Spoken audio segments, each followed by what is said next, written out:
Qui cherche trouve et qui trouve supporte. Frères et sœurs, l'autocrate Alassane Ouattara a décidé de s'en prendre aux opposants en Côte d'Ivoire. Dans une volonté absolue de conservation du pouvoir, Alassane Ouattara ne lésine pas sur les moyens afin de pouvoir embastiller, emprisonner, persécuter l'opposition. 20 ans par-ci, perpétuité par-là, arrestation par-là, disparition forcée par ici. Le PPACI met en garde Alassane Ouattara, l'autocrate. Frères et sœurs, parce que Damana Picasse, Ouattara veut le couronner à perpétuité. Comme il a fait pour le président Guillaume Soro, comme il a fait pour Gbagbo 20 ans de prison. Le PPACI a décidé de dénoncer l'autocrate Alassane Ouattara. On écoute ensemble. Tout en dénonçant ces manœuvres politiciennes autocratiques qui malheureusement tendent à jeter le discrédit sur l'administration judiciaire de notre pays, met le pouvoir RHDP en garde contre toute velléité d'arrestation de ces cadres. Camarades militants, camarades militantes, nos amis invités, chers amis de la presse et des médias, nous vous remercions comme d'habitude d'avoir répondu spontanément à cette conférence de presse de notre parti qui a été convoquée. Son importance est justifiée par le harcèlement judiciaire subi par les cadres et les militants du parti depuis toujours, et plus particulièrement au cours de ces derniers jours. L'importance de cette conférence est aussi et surtout justifiée par les nombreuses anomalies que nous constatons dans l'opération de l'enrôlement qui est en cours. Concernant le harcèlement judiciaire, nous allons vous livrer ici la déclaration du parti. Donc, je lis textuellement la déclaration du parti telle qu'elle a été rédigée. Déclaration relative aux poursuites judiciaires contre M. Damana Adia Picasse, deuxième vice-président du CSP. Attendez par là, Conseil stratégique et politique du PPACI. 1. Le Conseil stratégique et politique CSP du Parti des peuples africains Côte d'Ivoire PPACI s'est réuni d'urgence ce lundi 4 novembre 2024 pour examiner la question des poursuites judiciaires contre Damana Adia Picasse, deuxième vice-président du CSP. 2.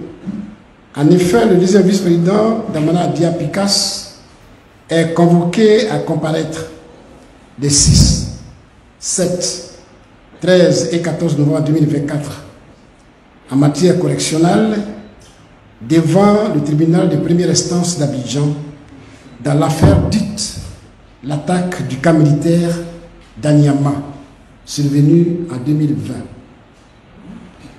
3. Les chefs d'accusation retenus contre M. Damana Adia Picasse sont, entre autres, l'atteinte à la défense nationale, l'atteinte à la sûreté de l'État, l'association des malfaiteurs, les assassinats, le mercenariat et la détention illégale d'armes à feu. 4. Le PPACI rappelle que ce procès pénal ainsi programmé fait suite à une longue procédure judiciaire déclenchée contre le vice-président Damana Adia Picasse lorsqu'il a été convoqué par la cellule spéciale d'enquête et de lutte contre le terrorisme, où il a été mis en examen le 24 février 2023 par le juge d'instruction. 5. Le PPACI fait observer qu'après plus d'1 an et demi d'instruction, le dossier s'est révélé totalement vide. Les avocats qui s'attendaient donc à un abattement pur et simple des charges contre leurs clients ont été désagréablement surpris de constater que la justice ivoirienne a décidé de l'ouverture d'un procès. 6. Pour le PPACI, ce procès qui est une autre grossière provocation s'inscrit dans la logique bien connue du régime de musellement de l'opposition politique et plus particulièrement dans un plan de neutralisation des principaux collaborateurs du président Laurent Gbagbo, le candidat du PPACI à l'élection présidentielle de 2025, à travers l'instrumentalisation de la justice. Ce plan a déjà démarré avec l'arrestation du secrétaire général adjoint d'Osso Charles Rodel le 5 octobre dernier, suivi de sa détention prolongée à ce jour. 7. Il n'échappe à personne que cette manœuvre vise aussi à détourner l'attention de l'opinion publique des revendications légitimes de l'opposition en général et du PPACI en particulier, qui sont, entre autres, la réinscription du président Laurent Gbagbo sur la liste électorale, la réforme de la commission électorale indépendante et l'audit de la liste électorale. 8. C'est pourquoi le PPACI, tout en dénonçant ces manœuvres politiciennes autocratiques qui malheureusement tendent à jeter le discrédit sur l'administration judiciaire de notre pays, met le pouvoir RHDP en garde contre toute velléité d'arrestation de ces cadres. 9.